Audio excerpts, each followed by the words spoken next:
And we're joined this week by Jay Lebrun, who is the Superintendent for Plattsburgh City Schools. Nice to have you here. Oh, it's my pleasure. Thank you, Tom.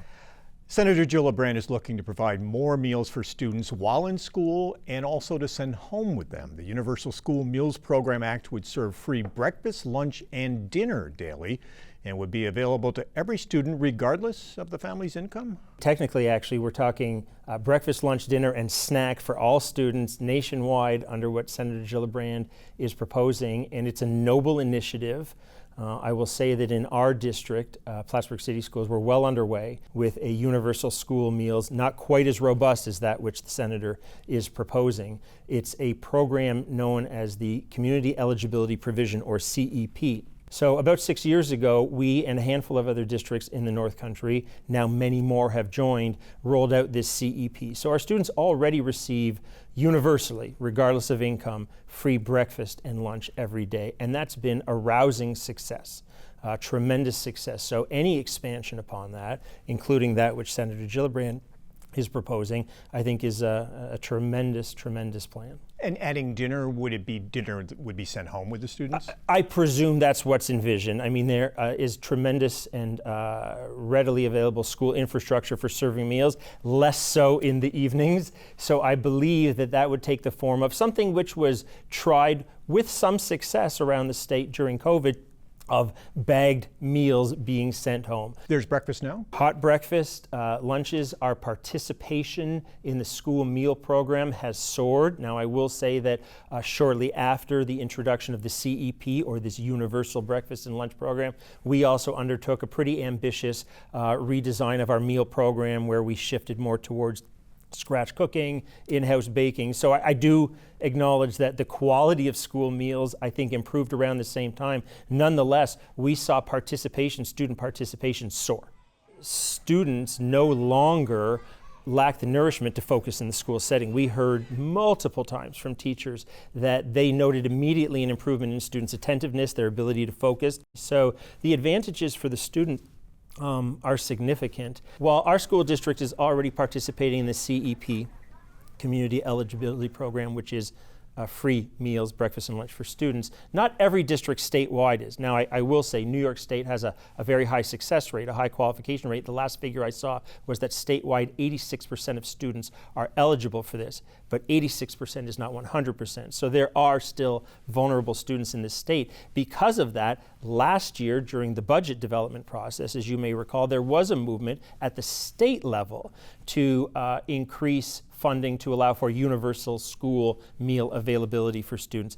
Assemblyman Jones was supportive of that. The bill came close. It didn't make it past the governor's desk, but I believe there's reason to think and expect that that might have strength in this next legislative session. So one of the things that we're watching with some interest is whether the feds or the state politicians win the race to provide universal meals. It feels like an inevitability.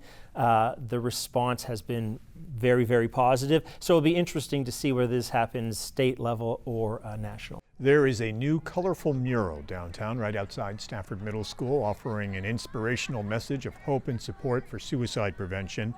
The You Matter 988 mural was painted on the back of Warren Tire this summer with info about the 24-hour suicide prevention and crisis hotline. Members of the Clinton County Coalition to Prevent Suicide celebrated by holding a community event at the middle school in late August, where they talked about the increase that we've seen in recent years in teen suicide and the goal of partnering with the school district for programs and training that focus on students' social and emotional well-being.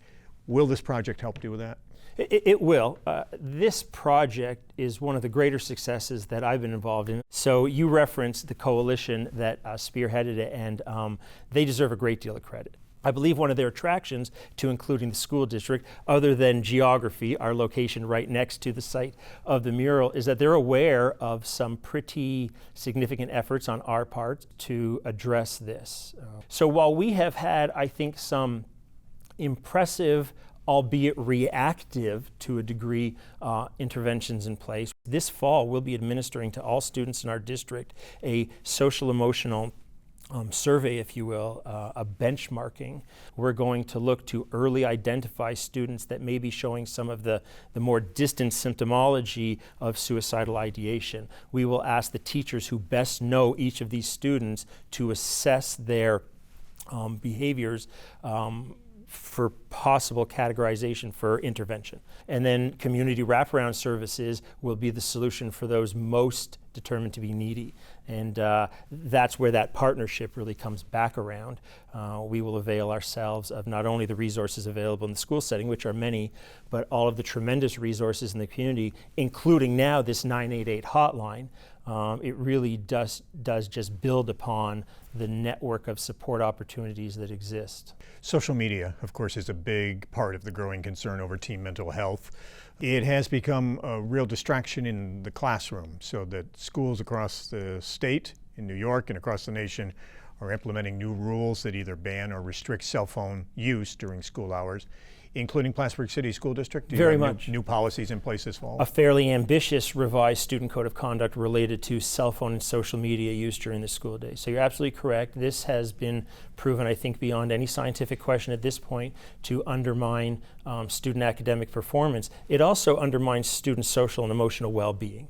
So it's important to note that social media addiction drives a lot of the current emotional ills which afflict students. I believe that the body of research evidence is now irrefutable that cell phone and social media addiction is real and that it's injurious to students. I don't think there's any remaining doubt in the scientific community about that. And of course, you're aware the governor of New York State has started to talk about a statewide set of rules affecting this. Now, she has since, I believe, put that initiative on temporary hiatus, but that's okay. A lot of individual school districts are moving forward nonetheless. And you folks are this fall? We absolutely are. This year, over the summer, we developed a revised student code of conduct, which greatly limits student access during the school day.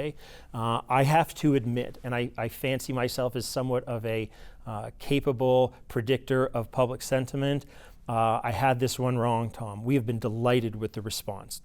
We have been delighted with thus far, the outcomes, the impacts for students, but also what I anticipated would be a reasonable degree of parent or student pushback thus far has not materialized. And I think that speaks to the universal recognition that cell phone and social media addiction is real. And I think it also helps that we are part of this national trend towards limiting it. The new policies this fall, so middle school, they need to keep their cell phones in their lockers. In their lockers all day long, not backpack, in their lockers their whole day long. At the secondary level, it's a little bit different. The basic premise is the same, which is that people are on their cell phones too much. We need to restrict that so as to improve their social and emotional well-being and improve their ability to focus on the task at hand, which is education.